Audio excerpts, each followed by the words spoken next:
Hi there. My name's Mike Fluke, and you're watching the Philo Republic podcast. And in this episode, I'm going to take a look at the top 17 locations in the Philippines for passport bros or retirees that are looking to settle down long term, where it's safe and where the cost of living is low and the infrastructure is good.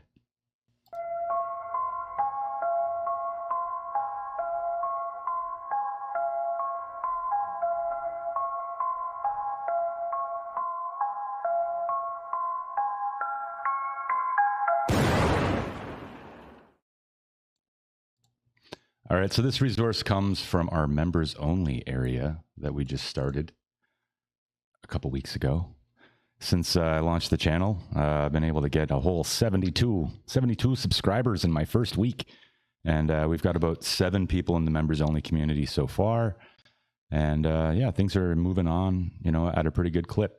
So I'm just going to jump right into this one. I've got it all queued up and ready to go. Let's just full screen that first. All right, so let's take a look at the top 17 locations in the Philippines. I'm going to go over 3 different categories. And then after that, I'm going to follow it up with a whole bunch of visa information. There's a new digital nomad visa or a remote worker visa that you might want to be aware of.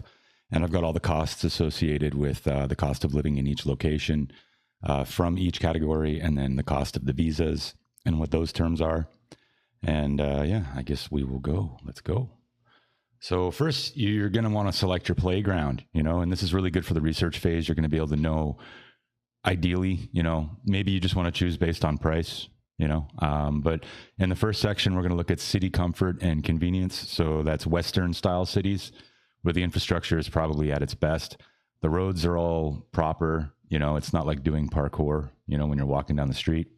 And then we'll move on to the second section where it's kind of like the Goldilocks zone.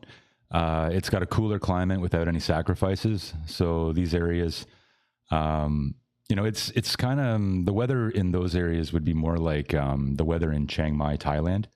I lived there for a few years and I loved it. And, if anything, you're going to be using a heater for more of the year than you would an aircon. So, and then the third section is the sea and surf beach towns. That's pretty self-explanatory. And then, yeah, as I said, we're going to learn Kung Fu, and you're going to learn all about the visa information, your options, and pricing. And then I'm going to wrap it up with tips, advice, and insights, and then networking and planning ahead and some next steps that you can take. So I'm not going to read entire cards that I have for each location. You can look at your screen. You can take screenshots. If you want to join the members only community, you can actually download this slide deck. So you can have it for future reference. But I'm just going to focus on the overall total cost of living for each location. And then I'll kind of pause for a second on each card that breaks down the pricing for individual categories.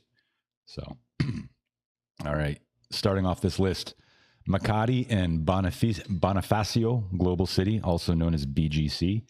If you want North American style convenience in the Philippines, this is it. It's got glass and steel condos that sit above craft coffee shops, Michelin listed restaurants, and 24-hour gyms. Everything is walkable or a quick grab ride, which is our Uber, and co-working floors in every tower, luxury malls, and world-class hospitals such as Makati Med or St. Luke's Global. Fiber internet runs to about a gigabit. 5G blankets the streets. Drawbacks are the cost. It's about 80 to 90,000 pesos per month, all in for a single person, and I will elaborate on what that is in US dollars in the next slide. And I will for every location. And traffic, once you stray outside the central business district, also known as the CBD, is it's pretty rough. It's pretty rough outside. I've driven through that area to take planes because I highly recommend, if you're going to fly anywhere in the Philippines, avoid the NAIA airport.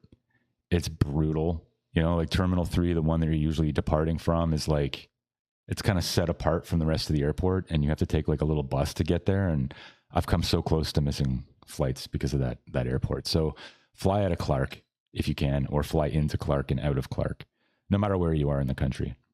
Yeah. And then for many digital workers, the plug and play ease is worth it. So if you stay in your bubble, you get to avoid the traffic. Everything's walkable. So let's look at the baseline cost of living for Makati and BGC. The total baseline cost of living is about 83,000 pesos per month, or 1,482 US dollars at current exchange rates. You know, and then I've already mentioned all the benefits there. I guess only one downside I also want to mention that I didn't mention already is the flooding during monsoon season, which is actually right now, but it's not too bad. So, but yeah, moving on. Cebu City and Mactan Island, the country's traditional second city, mixes colonial churches and skyscrapers with an airport 10 minutes from white sand beaches. There's fast 300 to 600 megabyte fiber. So it's not as fast as BGC. But that's now standard downtown. And I mean, I strongly recommend Starlink is either your central internet or a backup. The only time I have a problem with Starlink is when there's really, really heavy rain coming straight down onto the dish. But usually it's pretty decent. But not so much for streaming. So you have to bond multiple internet connections together with that. And there's also resorts on Mactan, which they use Starlink there. So if you do go and you venture outside of Cebu City, you're not pooched from an infrastructure perspective. I've lived in Cebu for an extended period of time. I liked it. As I've mentioned in a previous episode, the girls all over the country are very, very different from one island to another. The Philippines is composed of 3,000 islands. These islands have developed in isolation to some degree over hundreds of years. So they have their own dialect. They have their own gene pool. The girls have their own look and their own cultural values. They slightly vary from place to place. So it's something to keep in mind. I think the girls in Cebu are pretty great. The girls in Mindanao in general, because Cebu City is in the greater island of Mindanao. Mindanao's got a lot of dangerous places in it, but Cebu is great.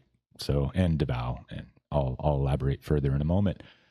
So yeah, on the higher end, modern condo and IT park, which is where I lived, or Lahug, will run roughly 60 to 65,000 a month pesos, all in. There's excellent hospitals, I can attest to that. And that support a thriving medical tourism trade. So a lot of retirees will go there for their medical stuff. Because Manila, you want to stay out of Manila. I don't recommend living in Manila directly. You know, BGC and Makati is off to the side a little bit. It's much better than Manila. The traffic and everything in Manila is insane. And then, you know, you can also do weekend diving in Mobile. And I'm not going to try to pronounce that other location. And yeah, it's just a world-class place to live. And yeah, it really is like the second city because, you know, Manila is just a mess. So now let's look at the cost of living for Cebu City and Mactan Island. The total cost is about 62,500 pesos, which will run you about $1,116 US per month. On your screen, you can see all the other costs that I've kind of put together. A note on insurance, and I'm going to mention this again at the end because I have a slide for that. The insurance that I'm referring to is Phil Health. It's like, you know, it's like I don't know whether it's private or not, or whether it's government, but it's pretty decent. It's pretty decent. So, when my wife gave birth to my sons, I think we only paid like definitely under $100, definitely under 100, I believe. And we did it in a birthing house, where we are. I'm not going to disclose which island I'm on right now. But yeah, I mean, at most 10,000 pesos, which is about $200, but I don't think it was that much. I think we paid like closer to like 5 or 6, maybe 7. So Phil Health is awesome. Highly recommend it. So you should look into that. And if you join the members only community, I can help you with that. Yeah. So the access and hazards side of things, they have occasional, typhoons. I remember one particular, moment when I was at, like I was walking around in, what do they call it? IT park. Yeah. Cause I lived just outside of it in a condo. And, yeah, I was coming back from IT park to have a Gold's Gym, which at the time was very terrible. Just really all the machines were broken, but, that was the only gym option that I found at the time. And I was walking back and they had a flash flood, and it was crazy. There's like a little intersection right outside of, the IT park area, and it has like a little dip, and then it kind of goes back up when you head into IT park. And that little dip was just like, I was up to my waist, like my balls were submerged. So yeah, it gets crazy sometimes. So, and you never know what's in the water. You know, there's like rats fighting for their life or kittens. Yeah. My first night in the Philippines was in Cebu, and I woke up the next day and I took my lady to the cafe, and it was on the side of kind of like a busy street, and I just remember seeing a kitten, and they have really high curbs on this particular street, and I just saw this little kitten fall off the tall curb, and he couldn't get back up, and the traffic light was red, and I just saw like this giant truck just slow roll, just smudge that kitten, and you know, it's horrible. It's horrible. But I'm actually glad that I saw that, because I really learned that in the Philippines, it has a very nice package, but you really have to take care of your health. No one's going to help you. You know, you don't have a home team advantage here unless you've got the cash flow to go to a hospital or whatever. But if you're driving around, I mean, Cebu, I've seen everything. So yeah, moving on. Davao. Davao is a location that I can disclose at this time that I plan to relocate to once this thing gets kicked off. Davao is where Duterte is from. He was the mayor there for many terms, and he made that the safest large city in the Philippines year after year after year. So, yeah, frequently voted the safest large city in the Philippines, Davao offers ordered streets, tropical parks, and a strict anti-crime ethos. He's a former Trump-like president, and he's the reason why this is the safest city to live, as his family continues to do a legit job on crime, and I plan to relocate there in the future. The cost of living hovers around 50,000 pesos a month, so that's actually pretty cheap. That's about $1,000. Thanks to modest rents and local produce from the surrounding fruit basket provinces, fiber lines deliver about 200 to 500 megabytes per second, or megabits, and Francisco Bangoy International Airport keeps direct links to Seoul, Singapore, and most Philippine hubs. So I plan to relocate there because my kids live somewhere on that island right now, and I want to be closer to them. So if I haven't said it already, just get a Starlink. It's consistent nationwide. So, all right. Oh, I guess with the exchange rate now, it's actually less than 1,000. My numbers alternate there, eh? Okay, no, it hovers around 50K. And then here it's 49.5. So yeah, 49,500 pesos, which works out to about $884 per month US. And any other notes here? It is a volcanic quake zone, but it's very rare.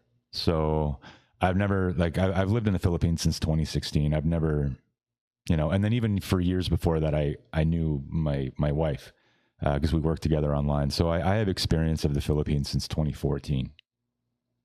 Yeah, about 2014. And they've never had anything serious happen in Davao. So, and it's, you know, the way that my wife used to describe it was that you could sleep on a bench overnight and nothing would happen to you. So, all right. So now we're going to go to this next one. This title, it looks like a funny word. It's Iloilo City. And yeah, I've got some friends in Iloilo. Like to visit there once in a while. It's got a riverfront promenade and Spanish-era facades and bike-friendly boulevards, which gives it a polished, mid-sized European feel. It's got new business parks. They've got 200 to 300 megabit per second fiber and up, while QualiMed and St. Paul's hospitals make healthcare easy. Rents remain low, 15,000 pesos per month for a one-bedroom. So a comfortable monthly budget lands near, you know, in the neighborhood of 47,000. So it's just a bit cheaper than Davao. But obviously it's not as big and there's a little bit less there, but it's more of, it's just more of a nice place. You know, it's got like the older buildings, as you can see in the photo on your screen. Yeah, it's just got a lot of like a lot of really nice pockets in it. And yeah, so total cost 46,800 pesos. That works out to $836 US. And the only downside to this place, from a weather perspective, is that it's more typhoon prone. But I mean, they've got buildings that have been standing there for hundreds of years. So I think you'll be all right. Moving on, Bacolod City, and I probably butchered that. It's dubbed the City of Smiles. Looks like they're borrowing something from Thailand on that one. Bacolod couples laid-back hospitality with an active expat scene. The city center is dense enough to ditch a car, yet wide-lane suburbs mean traffic is light even at rush hour. Fiber tops out at around 200 megabits per second. Riverside and Bacolod doctors handle tertiary care, and a single professional usually spends about 45 to 50,000 pesos per month. It's a little heavier on restaurants than it would be rent. And again, Starlink. So the total cost, 45,700. You're looking at $816 per month. And August to October, they've got a lot of storms and stuff. So next on our list of good infrastructure city vibes, Angeles City and Clark Freeport. So Clark is what I was talking about earlier. It's near Makati and BGC. It's built around a former U.S. Air Force base, which is a bit of a red flag because there's a certain type of girl that moves there. Like where I live now, we've also got some military presence. And like a lot of my friends are actually, in the U.S. military. And, like we'll go on rampages together. So wherever the military goes, the girls go.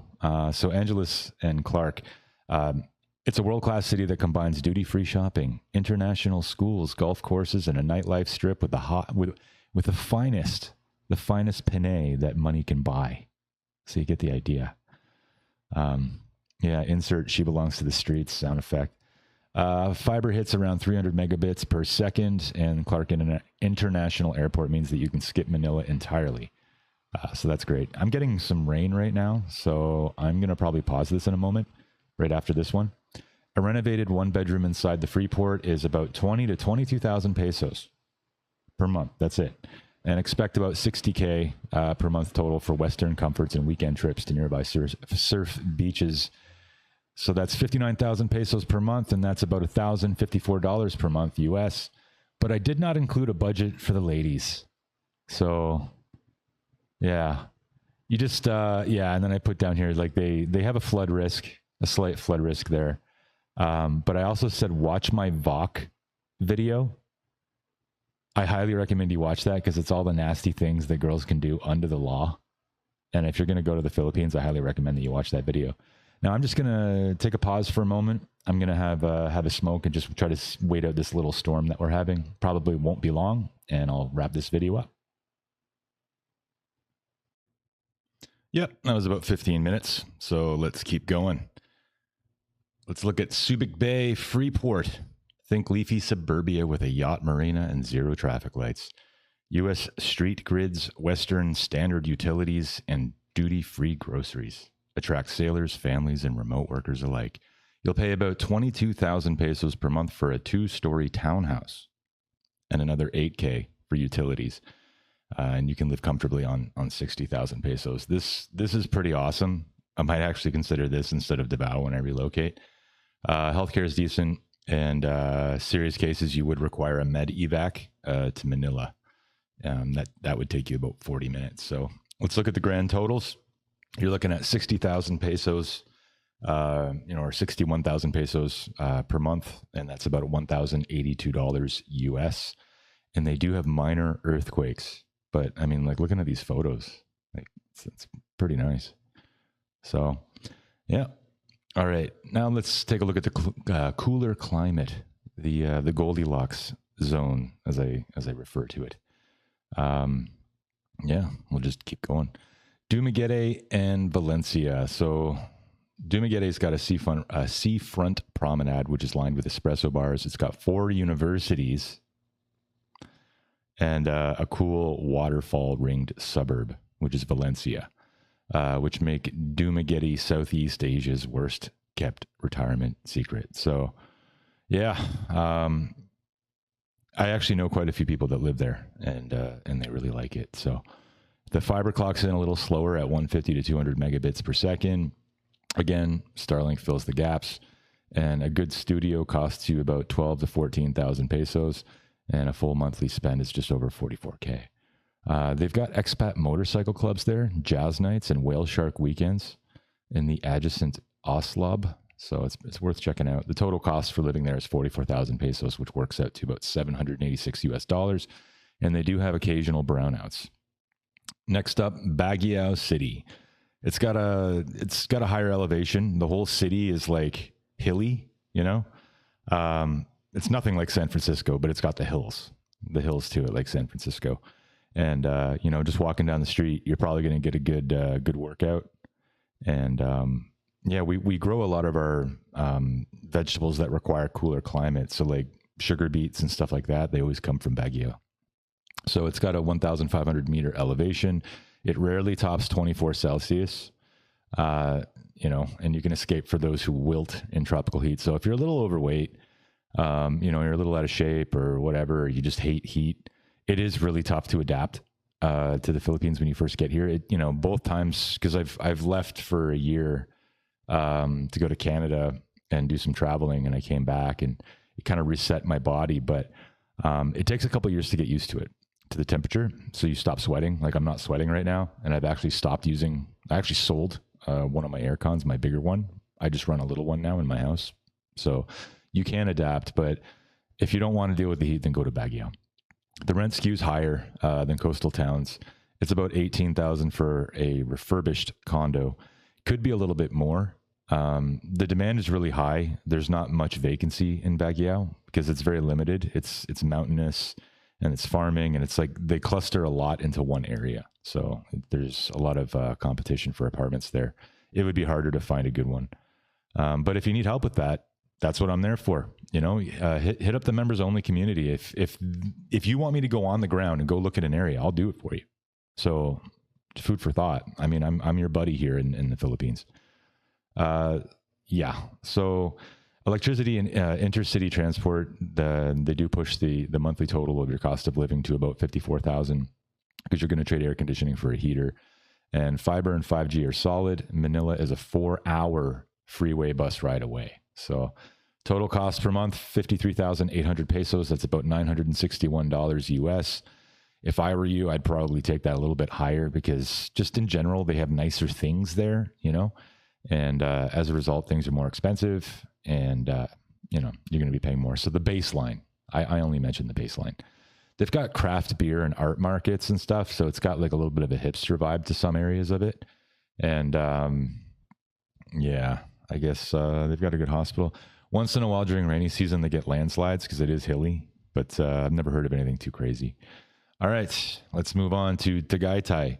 And Tagay in Tagalog, Tagay, Tagay, means cheers. So when you have beers with a Filipino, you say Tagay. Anyway, a weekend playground for Manila's middle class. Tagaytay is now a year-round base for remote workers who like cool nights and volcano views.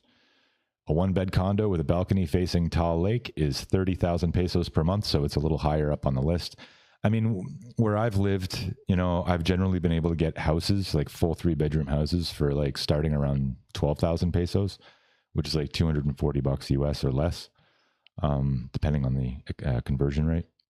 And yeah, they've also got some fresh farm markets nearby, so groceries are a little cheaper. With fiber at 200 megabits per second, that's it. And the capital is 90 minutes away. And many spend about 65K total for what feels like Hill Station Europe. I'm not sure what that means. Just watch ash cloud alerts when Taal stirs. So every once in a while you get covered in ash, but I think it's far enough away that you're going to be safe. You're going to be fine. It's just, and there's not really a lot of earthquakes there. It's just mainly the ash alerts because it is still an active volcano. But it is far enough that you're not going to get covered in, you know. So 65,200 pesos per month, and that works out to about $1,165 US. Now we've got our sea and surf beach towns. And before we get into these, you know, I know that you could Google all of this. You know, I really understand that a lot. But I mean, like in the past, I've written a book for digital nomads and passport bros in the past. It was called Digital Nomad Escape Plan. And it got really good reviews because people liked that they had one person take them through the entire process in a straight line. If you're doing your own research, that means you're asking questions, but sometimes you don't know what questions to ask. And it's better to work with somebody that can help you from beginning to middle to end and connect all the dots for you. Because yeah, you can look at one guy and then you can look at another and another and another, and you can follow all these different vloggers and stuff like that. But you kind of need one to serve as a table of contents.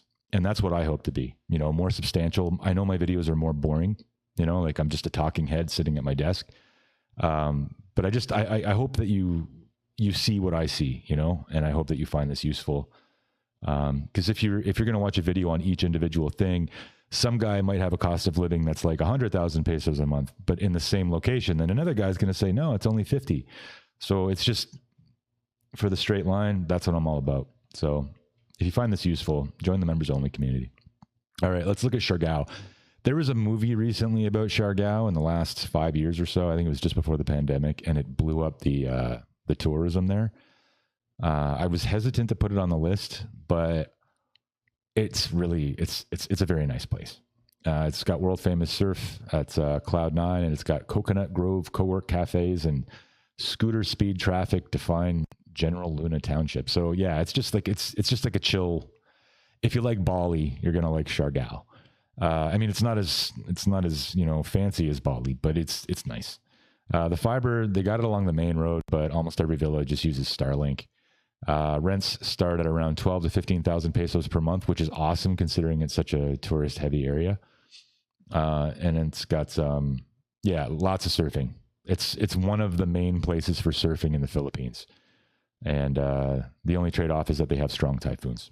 So make sure that if you're going to live there, you choose something made out of concrete and not like a bamboo, grass roof thing. So total cost of living there per month is 47,700 pesos, about $853 US. I would ramp that up to about $1,200 US just to be safe. And yeah, I mean, if you're going to do any major healthcare stuff, you're going to have to go to Cebu for that. But they do have direct flights as well between Cebu and Manila. So being close to Cebu is kind of handy. All right, San Juan La Union, the closest surf to Manila, which is 5 hours away from Manila by freeway, doubles as a hipster weekend hotspot. It's got sunset bars, weekend art fairs, and farmers markets. Weekday life is quiet with 200 megabit fiber and full coffee shop hours for remote work. A beach block studio is 15,000 pesos per month, and 50K should cover board storage, bus trips to the capital, and nightly fish taco cravings. AI wrote my descriptions, I'll be honest. But yeah, I mean, it sounds like a good place, especially if you're from California, fish tacos. I know that was a thing, you have it with, like, I don't know if you guys eat that with avocado, because I know avocado was a thing too. Anyway, the total cost of living in San Juan La Union is about 50,000 pesos per month. That works out right now to about 893 US. There are typhoons between July and August. And it looks like insurance costs you a little bit more because of the distance to the hospital, I'm assuming. And yeah, let's take a look at Boracay. Boracay is awesome, but again, it's another touristy area.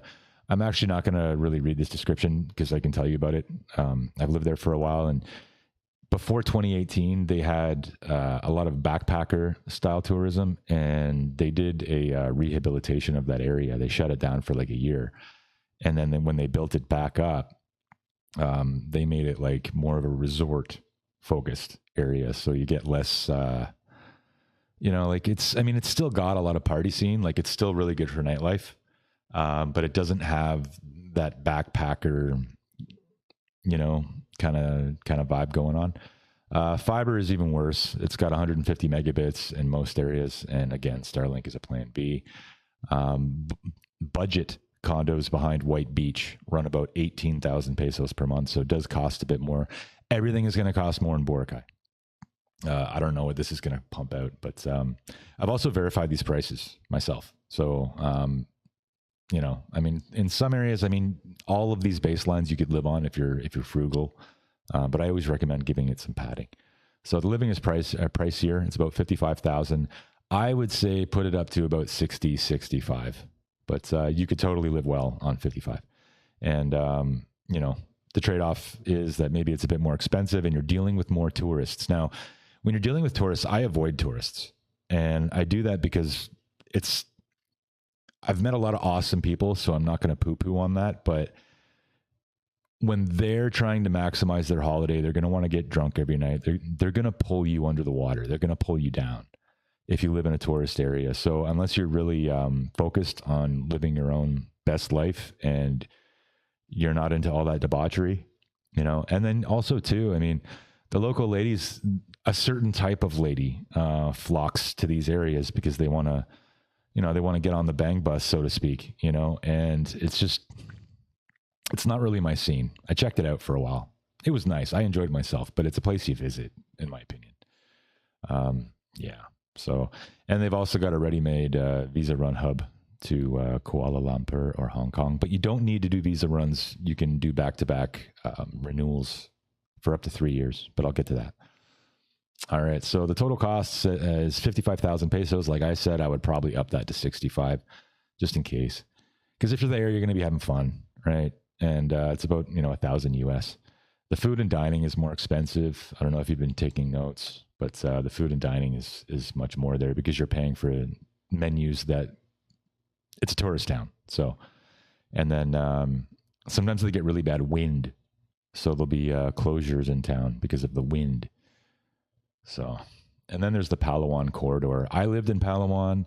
I really liked it. If you've ever seen Spanglish, I liked Palawan because in the movie Spanglish, it was that Adam Sandler movie. And he had a fine restaurant, and he didn't like to be number 1 or number 2 or whatever. He liked to be like number 3 or number 2 or 3, because when you're number 1, it attracts a certain type of critical, and in this case, tourism and like all these like really annoying people come.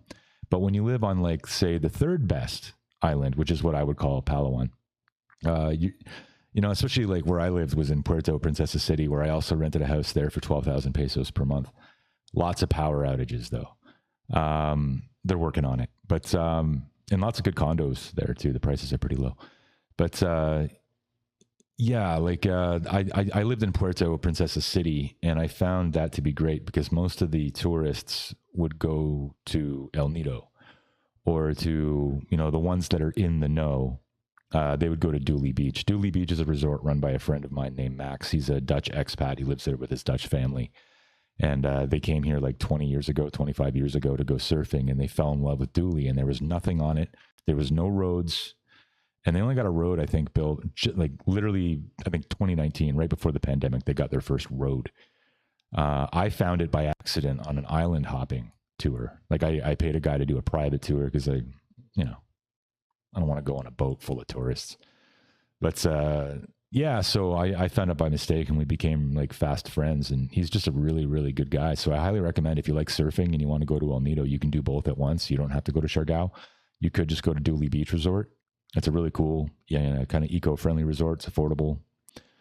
And yeah, but yeah, so Puerto Princesa is good for like a more stable life. It's got, big box grocery stores. Rent on here, I put 13 just to be safe. Then you can hop on a 5 to 7 hour crazy van ride through winding roads. If you've ever been in Chiang Mai, it's like going to Pai. It's just really windy. Yeah, and then they've got like these huge rock formations. They've got lagoons and stuff like that out there too. El Nido is beautiful. And El Nido town is like, because they're surrounded by rock formations, everything is really compressed in a small area. So it's, it's very crowded during high season. But it's definitely worth checking out. I still go there once in a while, but yeah. And then Starlink, phones and stuff like that too. Like, don't buy a SIM card. I mean, if you're going to buy a SIM card, buy a Smart and Globe, because out there, I believe Smart works better, and Smart also worked better where I was living in Puerto Princesa. And then there's going to be other areas where Globe works out. A SIM card is about $1, so you could just get 2 SIM cards when you land. But moving on. Total cost of living in the Palawan area. It's more expensive than El Nido, and it's cheaper in Puerto Princesa. Even though you actually pay for blackouts here. So if you have a power outage, their company Palago, you'll have an outage fee. So they charge you for the privilege of having an outage. But yeah, so you're going to pay about 46,400, mostly sticking to Puerto Princesa. You're probably going to spend about 60K per month if you're living in El Nido, just because the cost of food and everything is higher. And they don't really have a lot of groceries and stuff. Like, you're going to either have to take trips, like if you're living there long term, you're either going to have to take trips back and forth to Puerto Princesa City, or you just stay there and you get everything sent over to you, and you're going to buy local, but you're going to pay more. So, and that works out, between 829 US, I would probably say 1,500 US if you're going to like really make a solid go of it. And typhoons are rare, but there are brutal power cuts. I was there for the last one we had. I forget what name it was. It was the first major one that we had, I think, for like 25 years. And I was fine, but it did do some damage. Camiguin Island. So Camiguin Island is a little island. It's only 64 kilometers around.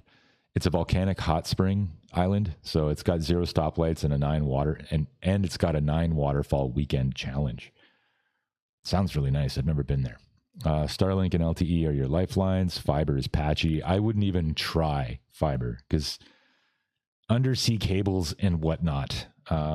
But the costs are rock bottom. So because it's kind of off to the side, you know, and you just like to live in a beach town and just live a simple life, you know, you could get a house for $10K. So it's even cheaper than the cheapest I've ever found. And your monthly expenses could run you about $40,000 for a couple. So yeah, flights from Cebu run 3 times a week only. So keep your Med Evac membership current. I think you can talk to Phil Health about that.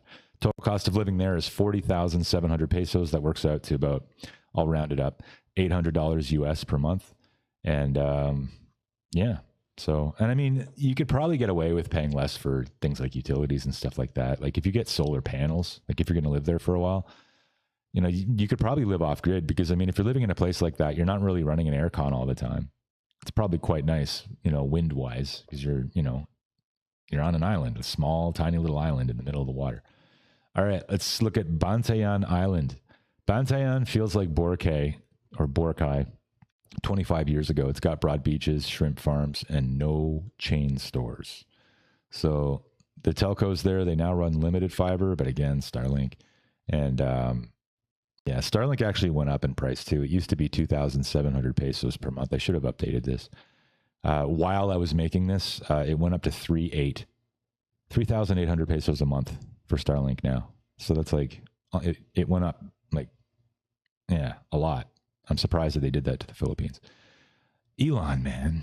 But yeah, a Nipa style 1-bedroom goes for about 9 to 10K, which again, you don't want to necessarily live in something like that if there is major weather issues, which we'll find out on the next slide if there is. And access to it is a 3 to 4 hour bus and ferry ride from Cebu City, because there's always delays with ferries. And yeah, it's just, you know, it's good for solitude. So this has got one of the lower cost of living, only 37,000 pesos per month. That runs you about $660 per month US. And there are storms, but you're probably going to be fine. So it doesn't look like they have any extreme weather.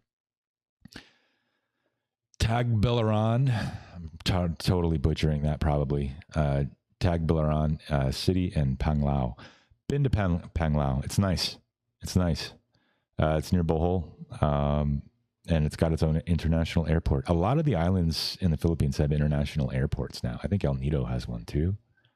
It doesn't go everywhere, but you know. So you live in town for groceries and fiber. You pay about 14,000 pesos rent. Or you live in Panglao for sunset dive bars and 5-minute scooter rides to Alana Beach, which is a very nice beach. And yeah, their international airport covers nonstop to Seoul and Manila. And a 45K budget is all you need to cover mix and match island amenities, but have Medivac insurance. And ACE Bohol is improving, yet it's still basic. So you're not going to want to do any major surgery there. You're probably going to want to go to Cebu. And the total cost of living there is 45,500 pesos or $813 US. And it is a typhoon corridor, so be warned. Yeah, and we're coming to a close on that. And I wanted to take a second before I get into the visas, your visa options and pricing. I made a whole little chart there. But before I get into that, the final form of this podcast is not going to be my stupid head talking to you on camera like this all the time. I would actually like to minimize these types of videos. I would rather do man in the street videos, or I'd rather do panel discussions. And I want to do panel discussions like Fresh and Fit style, you know, get 4 to 5 Filipinas, 3 nights per week, 3 hours per live stream, which means you can also interact with the ladies as well, just like on Fresh and Fit and whatever podcast, but without pulling a Myron. Because every time you're cruel to a Filipina, a kitten dies. You know, it's a different vibe. It's a different vibe out here. I just like their format.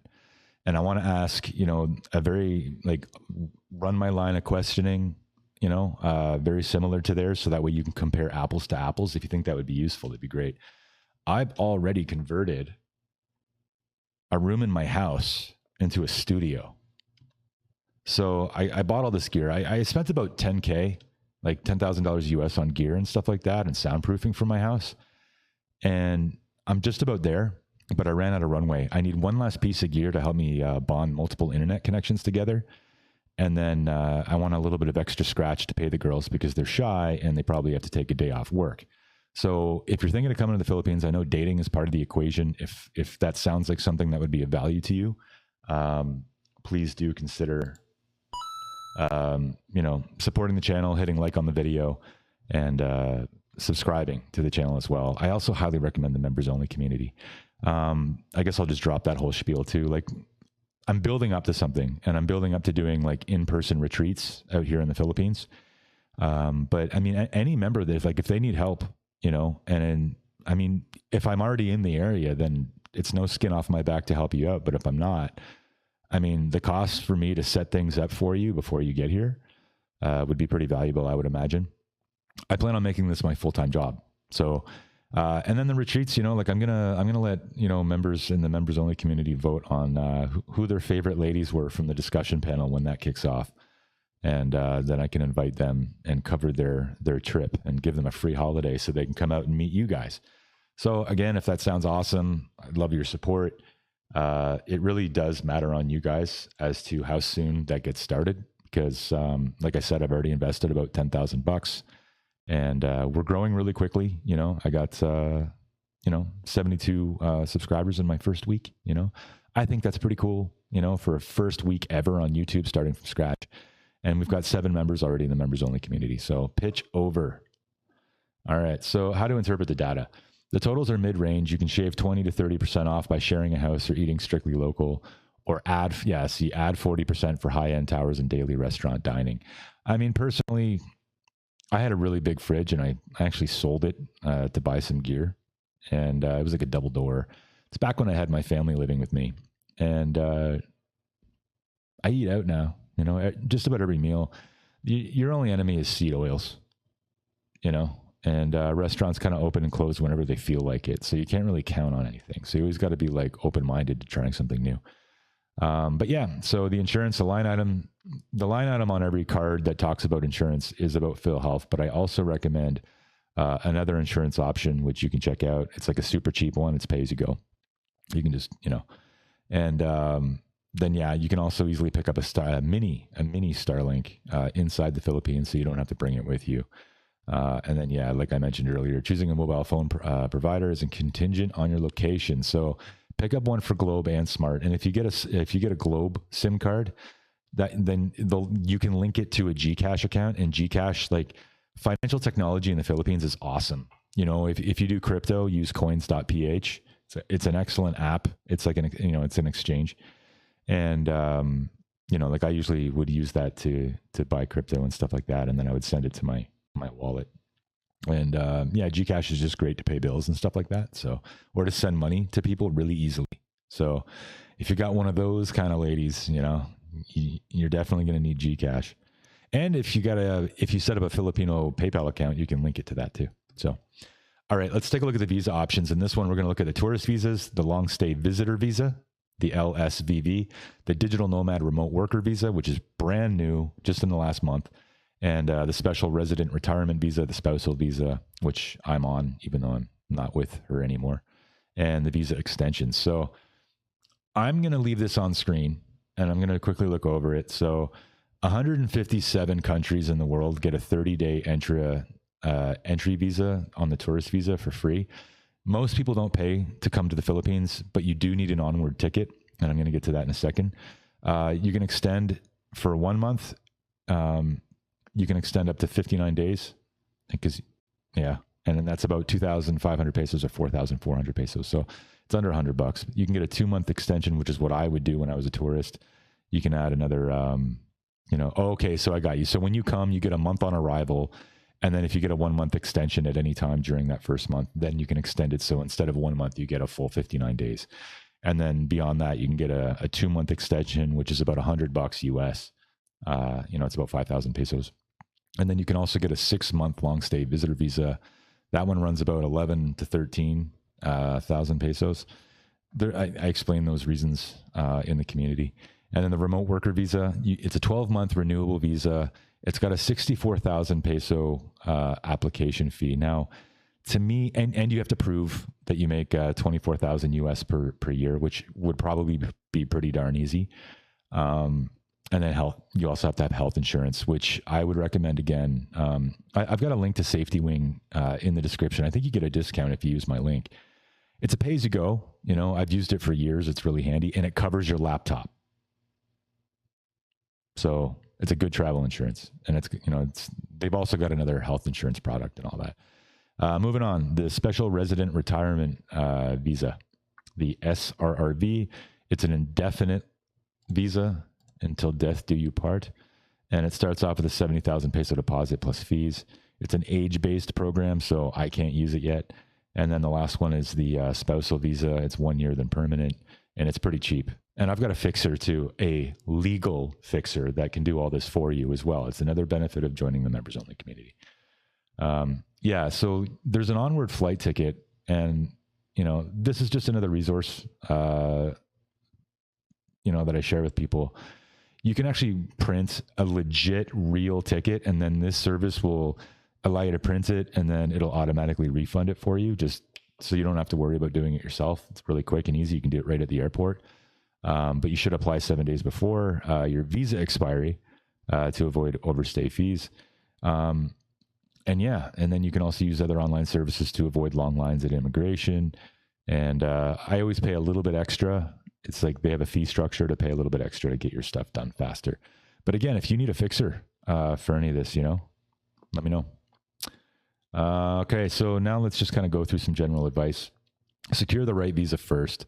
The remote worker or SRRV is better for longer stays, and you can budget the filing fee up front and keep scanned copies of everything. I mean, that's obvious. Test internet before signing, and I'm not going to read all these. This is a good tip. Live month to month at first. So what I would do whenever I would go anywhere, I would rent an Airbnb. I mean, I would do it for like 2 weeks, but I wrote here a month.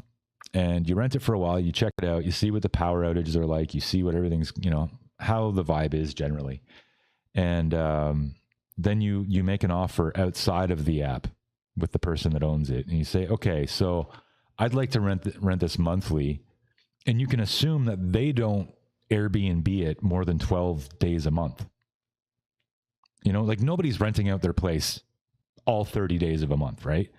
So they're probably going to be renting it out 12 days a month. So then that's the amount that you offer as monthly rent. That's what I do. Maybe you want to make it 14 days, but 12 days is good. And then, I recommend opening up bank accounts here. I can help with that. And then obviously using Wise is really beneficial. Blend, don't flash, don't wear a lot of bling. If you're really serious about a girl, it's going to be normal to meet her family. Learn a few phrases in the local language. There's different dialect because, like I said, each island has its own, dialect. And then also remember the cyber libel laws. So if you even giving a restaurant a bad review can get you in trouble. So health before nightlife, register with PhilHealth, know the seasons. Yeah. So rainy season typhoons hit a majority of the country between June and October. Where I am now, they come a little bit earlier. Make copies of your ID. If you live in the Philippines longer than 6 months, so 183 days, you trigger Philippine tax residency. So it's not a bridge I've crossed yet, but exit plans matter. So actually this is important. There's a lot of power outages in various parts of the country. And with power outages come internet outages, and with internet outages come ATM outages, and you can't access your money. You can't access your money. You could go days. Like when we had the big one here, it was brutal. Like we had like a big typhoon, and we lost power for like, I think a week or more. And yeah, so it's definitely, a possibility. I would actually keep about 150,000 pesos in a very safe place somewhere where I live. And yeah, so just keep cash aside because you never know what's going to happen, whether you have an emergency, like a medical emergency, or you need to pick up and take off, really quickly. Um, just whatever, and don't get played your fresh meat. So this is a party that you were not invited to. Check out our dating scam script. I actually made a script of all of the things that girls will say and the motivations behind them. Some of them are actually like statements that a girl can say that you would never think are sneaky are. So that's in the members only area. Always wrap your junk because a lot of ladies, they're willing to forgo wrapping. So you don't know, what the girl's history is if you're just like a new arrival. So just wrap your junk always. When I date a girl, what I usually do is just to avoid the freakouts from taking hormonal supplements or not supplements, birth control. I would recommend any girl I'm with, I would take her to a clinic and you can get an IUD for free for her and you can stock up on condoms, So, and then, oh yeah, watch your drinks, but not just around the ladies. Like if you go to Angeles City, where I said they have the finest Panay that money can buy. Yeah, you got to watch your drinks around the ladies, but you got to watch them around the dudes too, because you don't know who that guy is banging. And you don't know if the girl you're talking to is someone that he feels territorial like about, or if the bartender is just jealous or pissed off about all these white guys, or he's having a bad day. I've been drugged more times than I can count on one hand over the last 15 years in Asia. So, and it happens at the most random times too. So thankfully I've never gotten, any serious consequences. I got robbed twice in Thailand, but yeah, sometimes you don't get drugged to get robbed. They just drug you to make you make an ass out of yourself. So you never know.